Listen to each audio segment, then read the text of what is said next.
میں آپ کی خدمت میں آج کے سبق میں وہ روایات پیش کروں گا جن روایات کا تعلق مقلدین کے ساتھ ہے، غیر مقلدین کے ساتھ نہیں۔ غیر مقلدین کا یہ دعویٰ کرنا کہ صحیح بخاری میں مسائل ان کے ہیں، امام بخاری ان کے موافق ہیں اور وہ صحیح بخاری کی بنیاد پر بات کرتے ہیں، یہ بالکل بے جا اور غلط دعویٰ ہے۔ حضرت امام بخاری رحمہ اللہ تعالی نے صحیح بخاری میں باب الابراد بالظہر فی شدت الحر کے تحت حدیث پاک نقل فرمائی ہے۔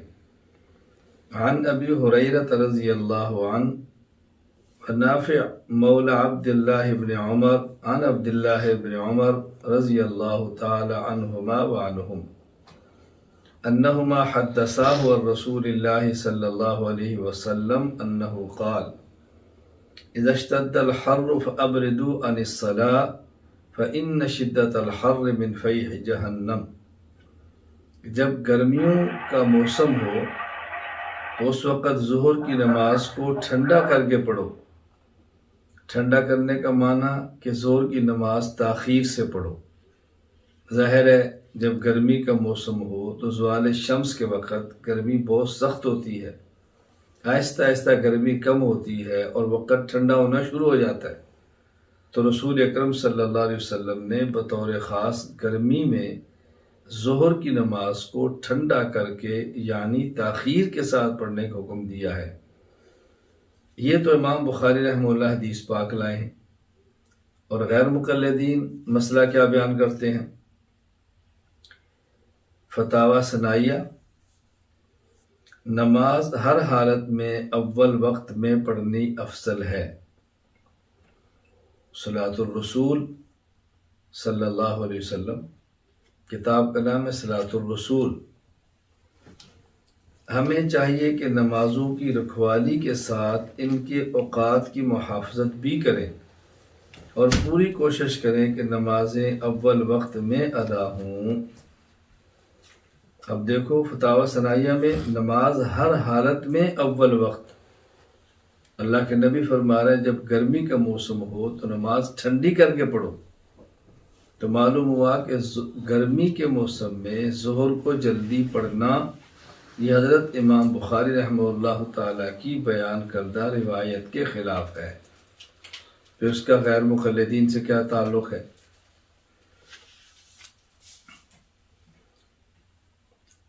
حضرت امام بخاری رحمہ اللہ تعالی صحیح بخاری باب التصفیق للنساء، اس میں حدیث پاک نقل فرماتے ہیں، رسول اکرم صلی اللہ علیہ وسلم نے فرمایا مالی رأیتکم اکثرکم التصفیق من رابہ شیء فی صلاتہ فلیسبح فاذا سبح التفت الی وانما التصفیق للنساء، کہ جب نماز میں دیکھیں، جب نماز میں لقمہ دینے کی نوبت پیش آئے، یعنی نماز میں آپ محسوس کریں کہ امام صاحب سے غلطی ہونے لگی ہے، امام صاحب نے رکوع میں جانا تھا بھول کر سجدے کی طرف جا رہے ہیں، یا امام صاحب نے سجدے سے جلسہ میں بیٹھنا تھا بھول کر کھڑے ہو رہے ہیں، تو امام بخاری رحمہ اللہ فرماتے ہیں جب نماز میں یوں لقمہ کی ضرورت محسوس ہو تو مرد کو چاہیے سبحان اللہ کہے، اور عورت کو چاہیے التصفیق، ہاتھ کو ہاتھ پر مارے، ہاتھ کو ہاتھ پر مارے۔ اب یہاں رسول اکرم صلی اللہ علیہ وسلم نے مرد اور عورت کی نماز میں ایک فرق بیان فرمایا ہے کہ اگر صورتحال ایسی ہو کہ مرد مقتدی ہو تو سبحان اللہ کہے، اور اگر عورت مقتدی ہو، عورت التصفیق للنساء، ہاتھ پر ہاتھ مارے۔ لقمہ دینے کا ایک طریقہ مرد کے لیے ہے اور ایک طریقہ عورت کے لیے ہے۔ اللہ کے نبی صلی اللہ علیہ وسلم نے دونوں میں فرق بیان فرمایا ہے۔ اسی طرح رسول اکرم صلی اللہ علیہ وسلم نے فرمایا، حضرت سہل بن سعد رضی اللہ عنہ سے روایت ہے، التسبیح للرجال والتصفیق للنساء، یہ بھی صحیح بخاری میں ہے۔ رسول اکرم صلی اللہ علیہ وسلم نے مرد اور عورت کے لقمہ دینے میں فرق فرمایا ہے، جبکہ غیر مقلدین کہتے ہیں نہیں، مرد عورت کی نماز میں کوئی فرق نہیں ہے۔ نماز نبوی ڈاکٹر شفیق الرحمان صاحب کی تصنیف کردہ ہے، کہتے ہیں یاد رکھیں تکبیر تحریمہ سے شروع کر کے السلام علیکم ورحمۃ اللہ کہنے تک عورتوں اور مردوں کے لیے ایک ہیئت اور ایک ہی شکل کی نماز ہے۔ رسول اللہ صلی اللہ علیہ وسلم نے مرد اور عورت کی نماز کے طریقہ میں کوئی فرق نہیں بتایا۔ یا للعجب، نبی کریم صلی اللہ علیہ وسلم فرما رہے ہیں انما التسبیح للرجال والتصفیق للنساء، کہ لقمہ دینے کے لیے مرد کو سبحان اللہ کہنا ہے۔ رسول اکرم صلی اللہ علیہ وسلم فرما رہے ہیں التسبیح للرجال والتصفیق للنساء، مرد کو سبحان اللہ کہنا ہے اور عورت کو ہاتھ پر ہاتھ مارنا ہے۔ اور یہ حضرات کہتے ہیں کہ رسول اکرم صلی اللہ علیہ وسلم نے اول تاخر کوئی فرق بھی بیان نہیں فرمایا۔ معلوم ہوا کہ اس حدیث کا تعلق بھی غیر مقلدین کے بیان کردہ مسئلہ کے ساتھ نہیں ہے۔ تو غیر مقلدین کے مسائل کا کیا تعلق ہے صحیح بخاری کے ساتھ؟ نماز مرد عورت کی، اس کے درمیان کتنے فرق ہیں، یہ اپنے مقام پر آئے گا جب مرد عورت کی نماز کے درمیان فرق کا مسئلہ بیان کیا جائے گا، اپنے مقام پر آئے گا۔ مجھ سے ایک غیر مقلد نے فون پہ پوچھا کیا مرد عورت کی نماز میں فرق ہے؟ تو میری عادت ہے کہ میں فوراً یوں جواب نہیں دیتا جیسے وہ پوچھتے ہیں، پہلے ذرا اس کو کھنگالتا ہوں، اس کا علم کتنا ہے، علمی سطح کتنی ہے، یہ بات کیوں کہہ رہا ہے۔ میں نے ان سے کہا کہ آپ کا کیا خیال ہے، مرد عورت کی نماز کے درمیان فرق ہے یا فرق نہیں؟ مجھے اس نے کہا جی مرد عورت کی نماز کے درمیان تو کوئی فرق نہیں ہے۔ میں نے کہا اچھا، آپ کے ہاں اذان مؤذن مرد دیتا ہے یا کبھی کبھی عورت بھی دیتی ہے؟ کہا جی ہمیشہ مرد دیتا ہے۔ تو میں نے کہا ایک آدھ اذان عورت سے دلوا لیا کریں۔ مجھے بتائیں آپ کے جماعت مرد کراتا ہے یا عورت؟ کہا جی مرد۔ میں نے کہا کبھی عورت سے بھی جماعت کروا لیا کریں۔ کیا نہیں جی اذان میں اور جماعت میں تو فرق ہے۔ تو میں نے کہا جب تکبیر کہنی ہو تو کبھی کبھی اقامت عورت سے کہلوا لیا کریں۔ کہا نہیں وہ تو نہیں کہہ سکتی، فرق ہے۔ میں نے کہا جب صفیں باندھتے ہیں تو مرد عورت اکٹھے کھڑے ہوتے ہیں۔ کہا جی مرد آگے عورت پیچھے۔ میں نے کہا کیوں؟ کہا جی اس میں فرق ہے۔ میں نے کہا اچھا یہ بتائیں کہ جب نماز کے لیے کھڑے ہوتے ہیں تو مرد آپ کے ہاں پاؤں کھول کے کھڑے ہوتے ہیں اور ضرورت سے بھی زیادہ کھولتے ہیں، اور خواتین کہا جی وہ تو نہیں کھولتی۔ میں نے کہا پوچھا وجہ؟ کہا جی اس میں تو فرق ہے۔ میں نے کہا مرد شلوار ٹخنوں سے اوپر کرتا ہے اور آپ تو ٹخنوں سے بھی کچھ زیادہ ہی اوپر کر لیتے ہیں، کیا عورتیں بھی ایسے پڑھتی ہیں؟ مجھے کہتا ہے نہیں۔ میں نے کہا کیوں؟ کہا جی اس میں تو فرق ہے۔ تو میں نے کہا کتنے فرق تو آپ نے مان لی ہیں، ادھر آپ کہتے فرق نہیں، اب آپ نے فرق مان لی۔ تو میں عرض کر رہا ہوں کہ مرد عورت کی نماز کے درمیان فرق پر روایات بھی ہیں، بعض مسائل میں اجماع ہے اور بعض مسائل میں دلیل قیاس شرعی ہے۔ یہ اپنے مقام پر مسئلہ آئے گا۔ فی الوقت بتانا یہ ہے کہ مرد عورت کی نماز کے درمیان غیر مقلدین جو مسئلہ بیان کہتے ہیں کوئی فرق نہیں، یہ غلط ہے اور اس کا صحیح بخاری سے کوئی تعلق نہیں ہے۔ حضرت امام بخاری رحمہ اللہ تعالی نے صحیح بخاری میں باب اذا رکع کے تحت حدیث پاک نقل فرمائی ہے، باب اذا رکع دون الصف۔ حضرت امام بخاری رحمہ اللہ تعالی نے صحیح بخاری میں باب اذا رکع دون الصف اس کے تحت حدیث نقل فرمائی ہے عن ابی بکرۃ انہ انتہا الی النبی صلی اللہ علیہ وسلم وهو راکع فرکع قبل ان یصل الی الصف فذكر ذلك للنبي صلی اللہ علیہ وسلم فقال زادك اللہ حرصا ولا تعد او کما قال۔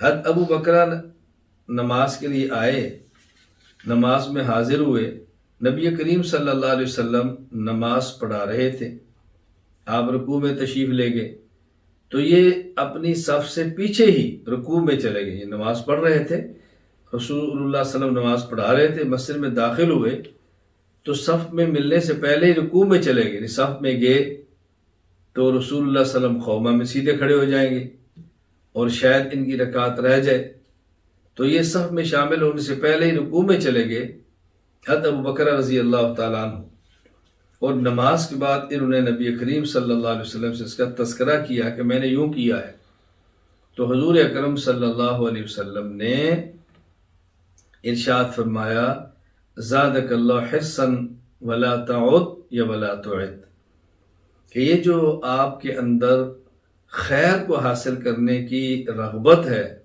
اللہ تعالیٰ اس میں اور اضافہ فرما دے، نیک کاموں میں آگے بڑھنے کی، نیک کام میں رغبت کی اللہ تعالیٰ مزید توفیق عطا فرمائے۔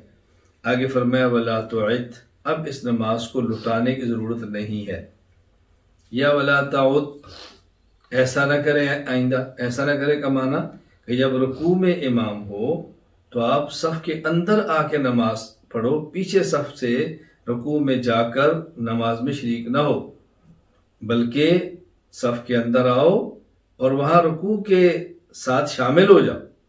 تو نبی کریم صلی اللہ علیہ وسلم نے یہ نہیں فرمایا کہ تم نماز کو لٹاؤ۔ اب اس حدیث پاک سے یہ مسئلہ ثابت ہوا، اگر امام حالت رکوع میں ہو اور مقتدی کھڑا ہو اللہ اکبر کہہ کے کھڑا ہو جائے اور ایک مرتبہ سبحان اللہ کہنے کی مقدار کھڑا رہے اور رکوع میں چلا جائے اور کھڑے ہونے کی حالت میں سورۃ الفاتحہ یا کوئی اور سورت نہ پڑھے تو اس کی نماز ہو جائے گی، کیونکہ اس نے امام کو رکوع میں پایا، اسے کہتے ہیں مدرک رکوع۔ اب ظاہر ہے قرات تو حالت قیام کے اندر ہوتی ہے نا، حالت رکوع میں تو نہیں ہوتی۔ یہ جب نماز میں شامل ہوا تو امام صاحب رکوع میں تھے تو اس نے اللہ اکبر کہا نماز کے لیے اور ایک مرتبہ سبحان اللہ کہنے کی مقدار کھڑا ہوا اور رکوع میں چلا گیا، سورۃ الفاتحہ یا کوئی اور سورت نہیں پڑھی، اسے کہتے ہیں مدرک رکوع۔ اب اس مدرک رکوع کی نبی کریم صلی اللہ علیہ وسلم نے نماز یوں تسلیم فرمائی ہے کہ اس کا رکوع تسلیم کر لیا ہے، اس کی رکعت کو مان لیا ہے، ایک مسئلہ۔ اسی طرح یہاں دوسرا مسئلہ کیا ہے، جب اس نے حالت قیام میں سورۃ الفاتحہ یا کوئی اور سورت نہیں پڑھی اور نماز میں چلا گیا ہے تو رسول اکرم صلی اللہ علیہ وسلم نے اس کی نماز کو قبول فرمایا ہے۔ معلوم ہوا کہ حالت قیام میں سورۃ الفاتحہ پڑھنا ضروری نہیں، اگر یہ سورۃ الفاتحہ پڑھنا ضروری ہوتا تو آپ فرماتے کہ تمہاری نماز نہیں ہوئی۔ دیکھو نا جس طرح ایک صحابی آتے ہیں، جلدی جلدی وضو کرتے ہیں، ایڑیاں خشک رہ جاتی ہیں، نماز پڑھتے ہیں تو نبی کریم صلی اللہ علیہ وسلم فرماتے ہیں کہ تمہاری نماز نہیں ہوئی، اور فرمایا ویل للعقاب من النار، وضو آدمی کرے اور ایڑیاں نہ دھوئے تو اس کی وجہ سے آدمی کو جہنم میں جانا پڑے گا، کتنی وعید ارشاد فرمائی ہے۔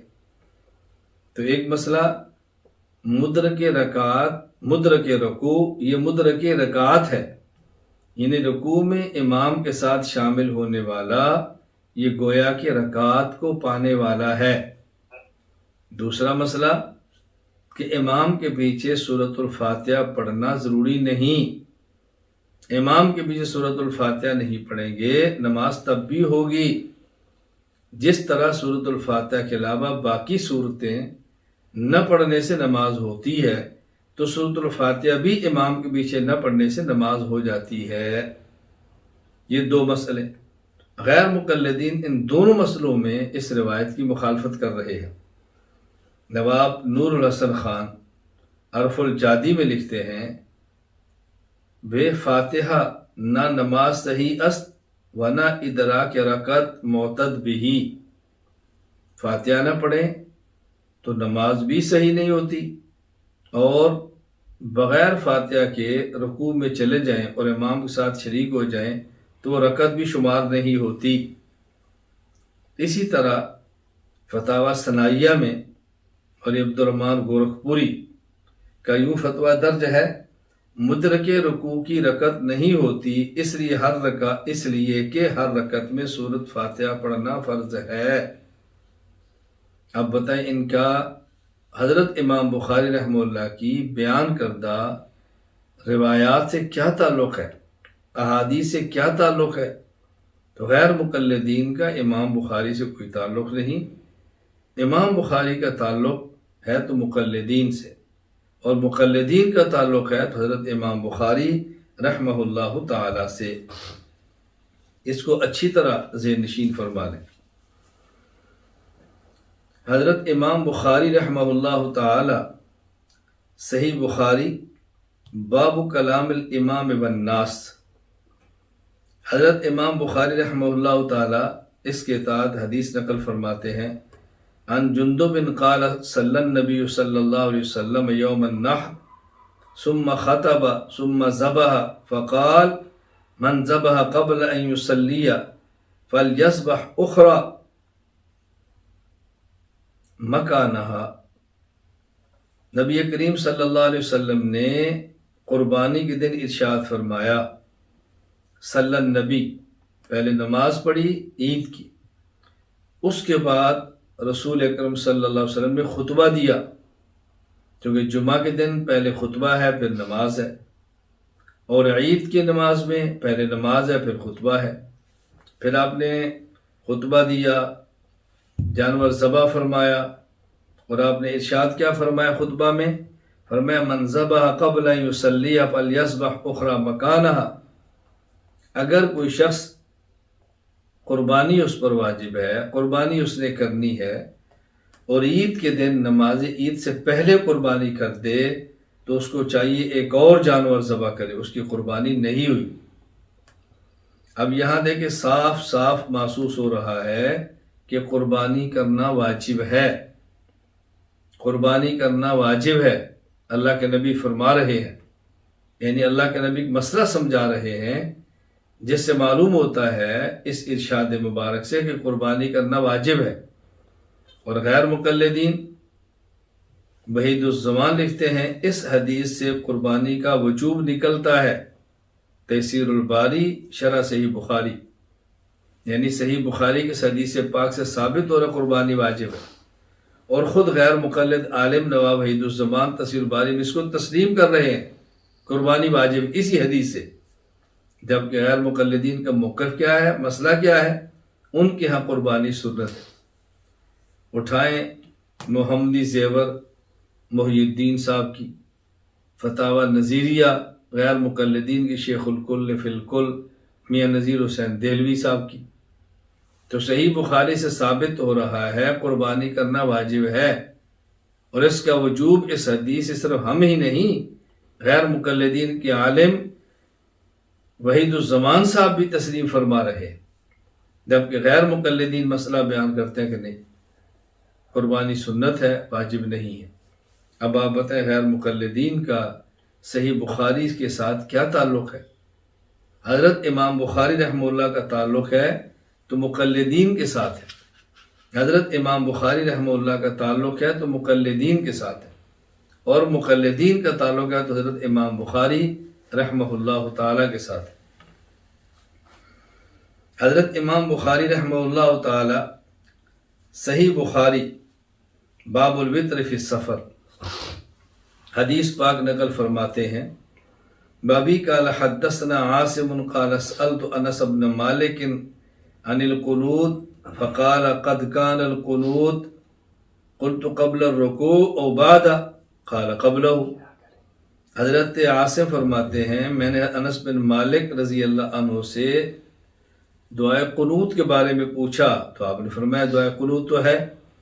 میں نے پوچھا کہ رکوع سے پہلے پڑھیں یا رکوع کے بعد پڑھیں؟ فرمایا، اور ساتھ میں نے یہ بھی کہا فَإِنَّ فُلَانًا أَخْبَرَنِي عَنْكَ أَنَّكَ قُلْتَ بَعْدَ الرُّكُوعِ، یہ میں اس لیے پوچھ رہا ہوں کہ فلاں شخص نے آپ کے حوالہ سے مجھے بتایا کہ دعائے قنوت رکوع سے پہلے ہونی چاہیے۔ فرمایا کذبا، اس نے میرے حوالے سے غلط بیانی سے کام لیا ہے۔ انما قنت رسول اللہ صلی اللہ علیہ وسلم بعد الرکوع شہرا وراہ کان بعث قوما یقال لهم القراء، رسول اکرم صلی اللہ علیہ وسلم نے میرے خیال کے مطابق 1 مہینہ نماز میں رکوع کے بعد دعائے قنوت پڑھی ہے۔ کب پڑھی ہے؟ جب 70 قراء کو نبی کریم صلی اللہ علیہ وسلم نے مشرکین کی ایک قوم اور قبیلہ کی طرف بھیجا۔ وہ معروف واقعہ ہے، شہید کیا گیا، گرفتار کیا گیا، مظالم ان پہ ڈھائے پہ۔ رسول اکرم صلی اللہ علیہ وسلم کو اطلاع ملی تو آپ نے ان کے لیے قنوت نازلہ پڑھی۔ فرمایا اولئک وکان بینہم وبین رسول اللہ صلی اللہ علیہ وسلم عہد فقنت رسول اللہ صلی اللہ علیہ وسلم شہرا یدعو علیہم، کیونکہ ان کا حضور کے درمیان معاہدہ تھا عزت کا، احترام کا، قراء کو سنبھالنے کا، آت شکنی کی ہے۔ نبی پاک صلی اللہ علیہ وسلم نے ان پر قنوت نازلہ پڑھی، بد دعائیں مانگی ان کے لیے۔ اب انس بن مالک رضی اللہ عنہ کیا سمجھا رہے ہیں کہ دعائے قنوت کب ہے؟ انس بن مالک رضی اللہ تعالیٰ عنہ سے پوچھا تو آپ نے فرمایا کہ دعائے قنوت جو آپ نے پڑھنی ہے وہ رکوع سے پہلے ہے، جس طرح ہم احناف پڑھتے ہیں، سورۃ الفاتحہ پڑھی ہے، پھر سورت پڑھی ہے، اللہ اکبر کیا، ہاتھ اٹھائے اور اس کے بعد دعائے قنوت پڑھی ہے۔ ان حضرات کیا رکوع کے بعد ہے؟ تو انس بن مالک فرماتے ہیں کہ یہ رکوع سے پہلے پڑھیں۔ جندب کہتے ہیں میں نے آپ کے بارے میں سنا کہ آپ رکوع کے بعد فرماتے ہیں۔ فرمایا غلط بیانی میری طرف سے کی گئی ہے، میں یہ بات نہیں کہتا۔ ہاں اللہ کے نبی صلی اللہ علیہ وسلم سے جو 1 مہینہ بعد الرکوع پڑھنا ثابت ہے وہ وتر کی دعائے قنوت نہیں ہے، بلکہ وہ دعائے قنوت نازلہ ہے جو آپ نے 1 ماہ تک پڑھی ہے۔ اب حضرت امام بخاری رحمہ اللہ تعالیٰ یہ سمجھا رہے ہیں کہ وتر میں دعائے قنوت رکوع سے پہلے ہے۔ غیر مقلدین کا موقف کیا ہے؟ صلاۃ المصطفیٰ محمد علی جانباز تحریر کرتے ہیں، فتاوی علماء حدیث میں ہے، ایک حوالہ فتاوی علماء حدیث کا، فتاوی علماء حدیث میں ہے رکوع کے بعد قنوت پڑھنا مستحب ہے، بخاری شریف میں رکوع کے بعد ہے، فتاوی علماء حدیث جلد 3 صفحہ 206۔ حضرت انس رضی اللہ عنہ فرما رہے ہیں کہ قبل رکوع ہے، کوئی میری طرف نسبت کرتا ہے بعد رکوع کی تو جھوٹ بولتا ہے، اور فتاوی علماء حدیث رکوع کے بعد قنوت پڑھنا مستحب ہے، بخاری شریف میں رکوع کے بعد ہے۔ بخاری شریف میں تو رکوع سے پہلے بیان کیا جا رہا ہے۔ اسی طرح صلاۃ المصطفیٰ محمد علی جانباز، اکثر صحیح روایات رکوع کے بعد تائید کرتی ہے۔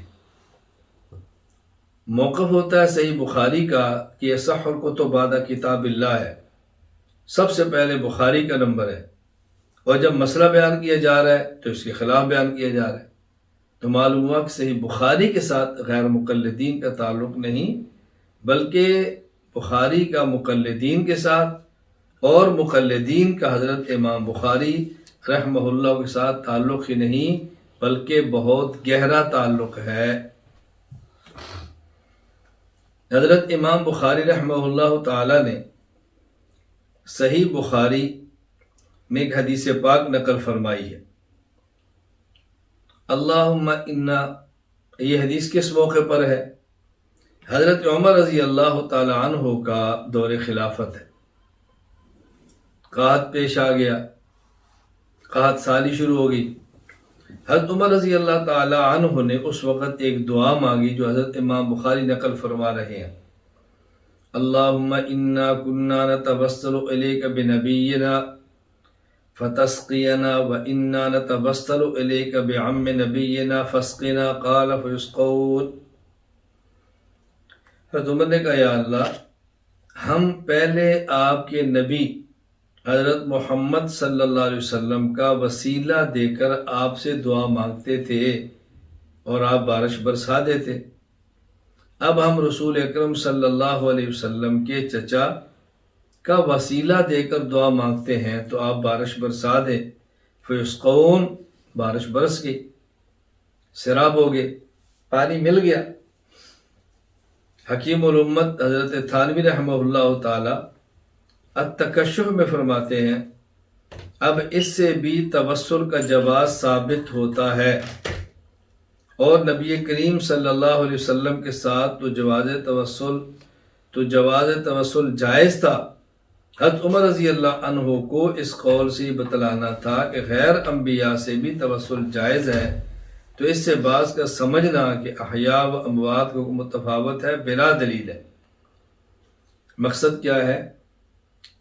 حضرت عمر رضی اللہ تعالیٰ عنہ ایک مسئلہ سمجھا رہے ہیں، رسول اکرم صلی اللہ علیہ وسلم کی ذات کا وسیلہ دے کر اللہ سے مانگنا وہ تو جائز ہی تھا، حضرت عمر نے حضرت عباس کا وسیلہ دیا ہے یہ سمجھانے کے لیے کہ جس طرح پیغمبر کا وسیلہ جائز ہے، اسی طرح غیر پیغمبر کا وسیلہ، جس طرح احیاء اموات میں فرق نہیں ہے، احیاء کا جائز ہے، اموات کا جائز ہے، اموات کا جائز ہے، احیاء کا جائز ہے، کوئی دونوں میں فرق نہیں ہے، وسیلہ دونوں کا دے سکتے ہیں، تو حضرت عباس کا وسیلہ دیا ہے۔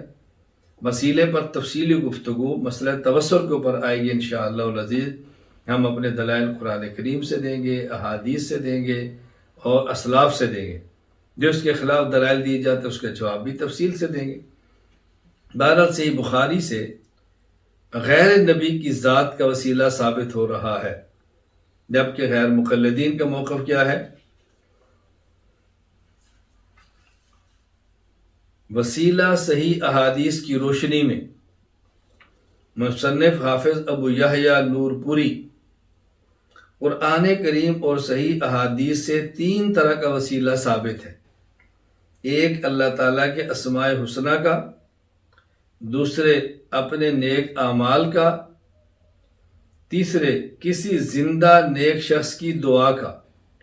لہذا وسیلہ کی صرف یہی قسمیں جائز اور مشروع ہیں، باقی جتنی بھی اقسام ہیں وہ غیر مشروع اور ناجائز اور حرام ہیں۔ اسی طرح فتاوی صراط مستقیم محمد احمد میرپور لکھتے ہیں وسیلہ کا یہی وہ غیر مشروع طریقہ ہے جو انسان کو شرک میں مبتلا کر دیتا ہے، تو یہ حضرات انکار کر رہے ہیں۔ حضرت عمر رضی اللہ تعالیٰ عنہ جائز فرما رہے ہیں، اور صحیح بخاری میں امام بخاری رحمہ اللہ تعالیٰ اس کو نقل فرما رہے ہیں۔ معلوم ہوا کہ توسل بالاعمال ہی نہیں، توسل بذات النبی ہی نہیں صلی اللہ علیہ وسلم، بلکہ توسل بالذوات الصالحہ یہ جائز ہے، یعنی نیک آدمی کا وسیلہ دے کر اللہ سے دعا مانگنا یہ جائز ہے اور صحیح بخاری سے ثابت ہو رہا ہے۔ حضرت امام بخاری رحمہ اللہ تعالی صحیح بخاری میں باب قائم فرماتے ہیں، باب کم یقصر الصلاۃ وسمى النبی صلی اللہ علیہ وسلم یوما ولیلۃ سفرا وکان ابن عمر وابن عباس رضی اللہ عنہم یقصران ویفطران فی 4 برد وَيَ 16 فرسخ، کہ سفر شرعی اس کی مسافت کیا ہے، کتنا لمبا، کتنے میل، کتنے کلومیٹروں کی نیت سے آدمی سفر شروع کرے تو مسافر شمار ہوتا ہے۔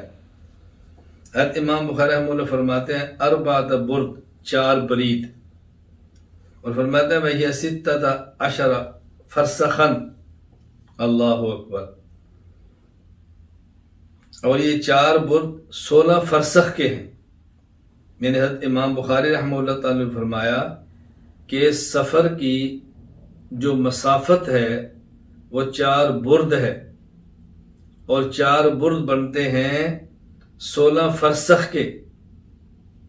اب یہ تو امام بخاری رحمہ اللہ نے بتا دیا کہ 16 فرسخ ہے۔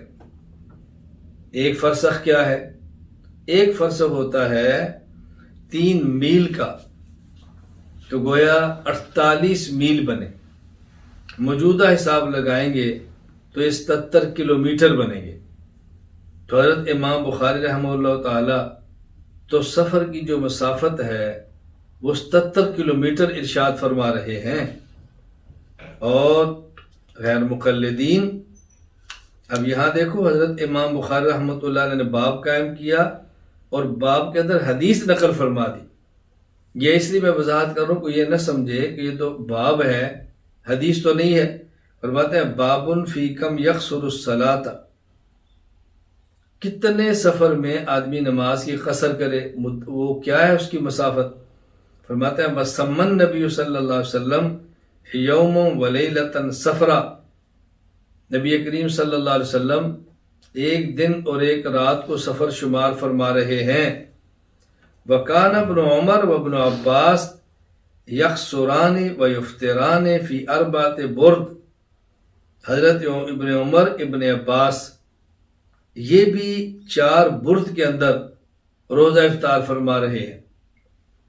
حضرت ابن عمر رضی اللہ تعالی عنہ، ابن عباس ہوں، صحابی ہیں، صحابی کا قول فعل تقریبی حدیث ہوتا ہے۔ حضرت امام بخاری رحمہ اللہ جو مسئلہ سمجھا رہے ہیں اس سے ثابت ہوتا ہے 48 میل یعنی 77 کلومیٹر بنتے ہیں، جبکہ غیر مقلدین کا موقف بالکل الگ ہے۔ تحصیل الباری علامہ وحید الزمان کہتے ہیں صحیح اور مختار مذہب اہل حدیث کا ہے کہ ہر سفر میں قصر کرنا چاہیے۔ جس کو عرف میں سفر کہیں اس کی کوئی حد مقرر نہیں۔ ثناء اللہ امرتسری صاحب فرماتے ہیں فتاوی ثنائیہ، مسافر اس کو کہتے ہیں جو اپنی بستی سے نکل کر دوسری بستی کو جائے، اس کی کم سے کم حد بحکم حدیث شریف 3 میل ہے۔ مفتی عبدالستار صاحب فتاوی ستاریہ، نماز قصر 3 میل یا 9 میل پر کر سکتے ہیں۔ اب صحیح بخاری کی مدت الگ ہے، غیر مقلدین کی الگ ہے۔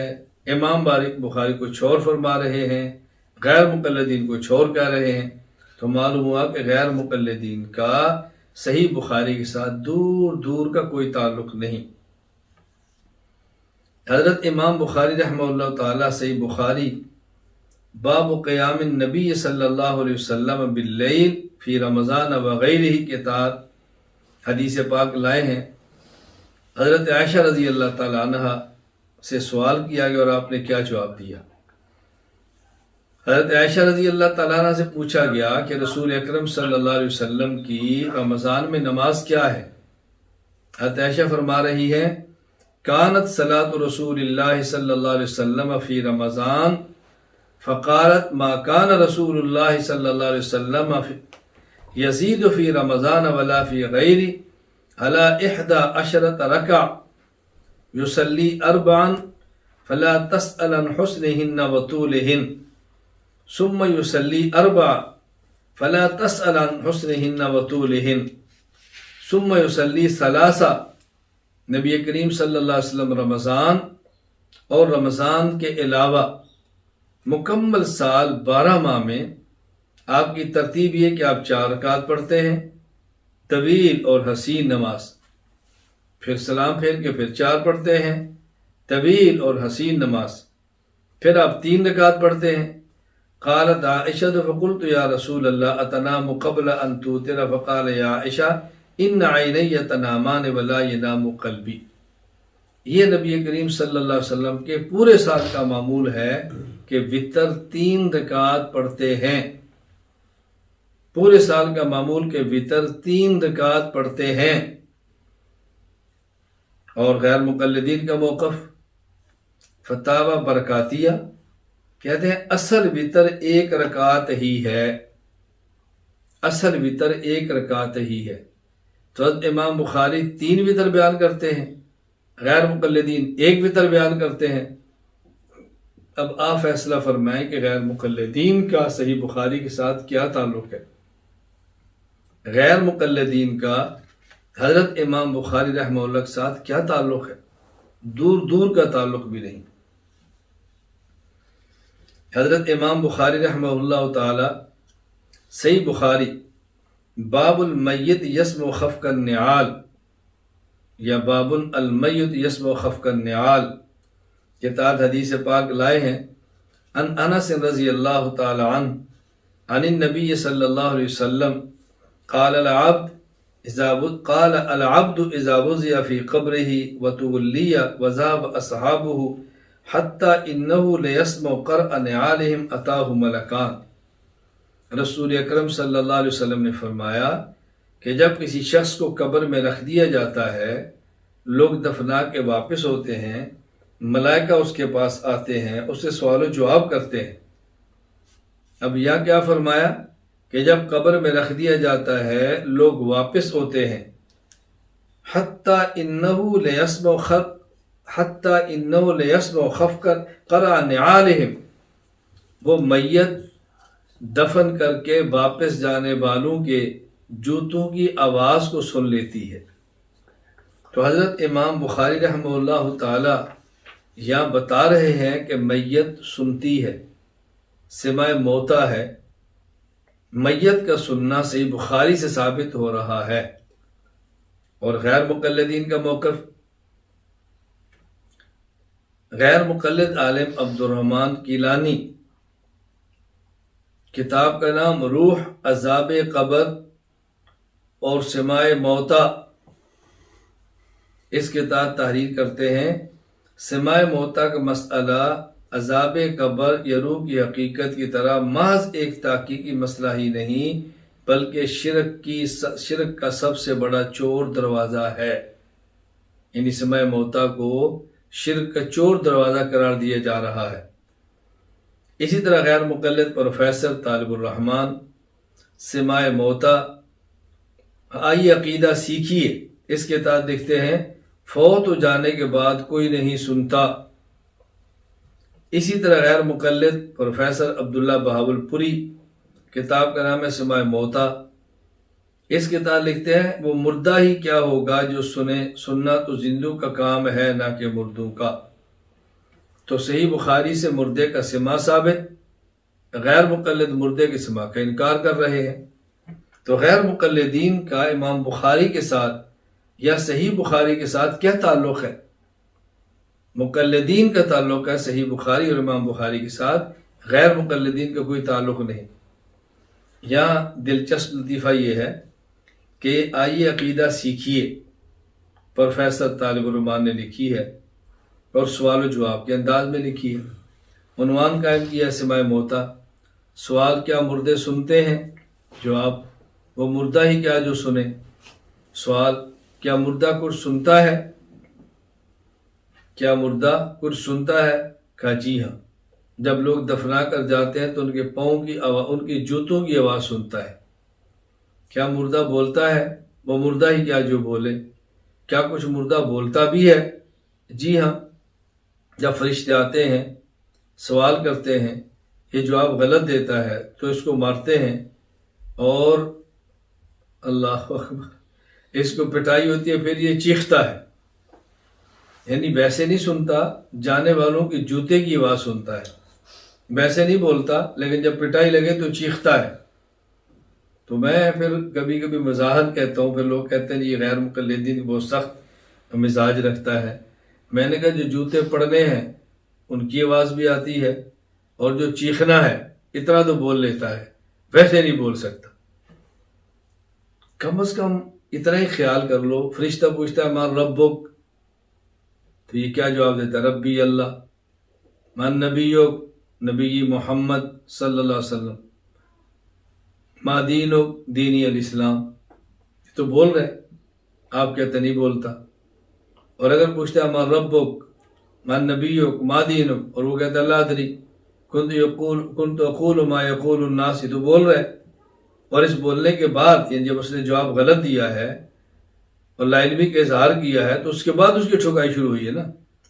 اس کے پہلے کا بولنا انکار ہو رہا ہے اور چیخنے کی آپ اقرار کر رہے ہیں۔ یعنی بولتا نہیں، چیختا ہے۔ بندے کی آواز نہیں سنتا، بندے کے پاؤں کی جوتے کی آواز سنتا ہے۔ کیا اللہ جب کیا عقل، کیا دماغ، کیا فہم ہے۔ تو غیر مقلدین کا حضرت امام بخاری رحمہ اللہ کے ساتھ کوئی تعلق نہیں، دور دور کا کوئی واسطہ نہیں۔ حضرت امام بخاری رحمہ اللہ تعالی نے صحیح بخاری میں حضرت حسن بصری رحمہ اللہ کا یہ جملہ نقل کیا جو صحابہ کرام کے بارے میں کہتے ہیں، وقال الحسن کان القوم یسجدون علی الامامۃ والقلنسوہ۔ حسن بصری فرماتے ہیں صحابہ کرام جب سجدہ کرتے تو پگڑی پر اور اپنی ٹوپی پر۔ حضرت امام بخاری نے باب قائم کیا، باب السجود علی الثوب فی شدۃ الحر، یعنی پگڑی باندھی ہے، جس طرح دیکھیں میں نے پگڑی باندھی ہوئی ہے، نماز پڑھ رہے ہیں، صف نہیں، زمین پر، گرمی بہت سخت ہے، جب سجدے میں جاتے ہیں تو یہ پگڑی تھوڑی سی یوں کر لیتے ہیں، گرمی سے بچنے کے لیے پگڑی کے اوپر سجدہ ہو گیا، تو کیا ایسا کرنا جائز ہے؟ حسن بصری فرماتے ہیں جی صحابہ کرام کر لیتے تھے۔ اب یہاں صاف نظر آ رہا ہے کہ صحابہ کرام رضی اللہ عنہ پگڑیاں پہن کے، پگڑیاں باندھ کے، ٹوپیاں پہن کے نماز پڑھتے ہیں۔ بالکل اس طرح صحیح بخاری جلد اول صفحہ 159 پر ہے، وَوَضَعَ ابو اسحاق قلنسوتہ فی الصلاۃ ورفعها، ابو اسحاق نے نماز میں اپنی ٹوپی کو اوپر نیچے کیا۔ معتمر فرماتے ہیں، سمعت ابی قال رأیت علی انس برنسا اسفر من خز، میں نے حضرت انس رضی اللہ تعالی عنہ کے سر پہ ریشم کی اور اون کی بنی ہوئی زرد رنگ کی ٹوپی دیکھی۔ اب امام بخاری سمجھا رہے ہیں کہ ٹوپی پہن کے نماز پڑھنی ہے۔ اور غیر مقلدین، کتاب کون کہتا ہے ننگے سر نماز نہیں ہوتی؟ مفتی عبدالرحمن نے لکھا ہے ننگے سر نماز پڑھنا سنت صحیحہ ہے۔ اتنا لکھ دینا کہ ننگے سر نماز ہو جاتی ہے، یہ بات الگ ہے۔ کہتے ہیں ننگے سر نماز پڑھنا سنت صحیحہ ہے۔ سنت رسول اکرم صلی اللہ علیہ وسلم کا مستقل عمل ہوتا ہے، نبی پاک صلی اللہ علیہ وسلم کے مستقل امن کا نام سنت ہے، اور آپ کا مستقل معمول تو پگڑی پہن کر نماز پڑھنے کا ہے۔ ننگے سر نماز پڑھنا سنت صحیحہ کہاں سے ہو گئی؟ میں خیر سمجھا رہا تھا کہ یہ بات ذہن نشین فرما لیں کہ غیر مقلدین کا صحیح بخاری کے ساتھ دور دور تک کوئی تعلق نہیں۔ اس غلط فہمی کے اندر کبھی بھی نہیں رہنا کہ غیر مقلدین کا امام بخاری کے ساتھ تعلق ہے۔ صحیح بخاری کا مقلدین کے ساتھ اور مقلدین کا صحیح بخاری کے ساتھ تعلق ہے۔ اس بات کو اچھی طرح سمجھ لیں، ذہن نشین فرمائیں، اپنے شاگردوں کو، خاندان کو، افراد کو بات سمجھائیں۔ اللہ تعالی ہم سب کو راہ راست پر چلنے کی توفیق عطا فرمائے۔ وآخر دعوانا الحمد للہ رب العالمین۔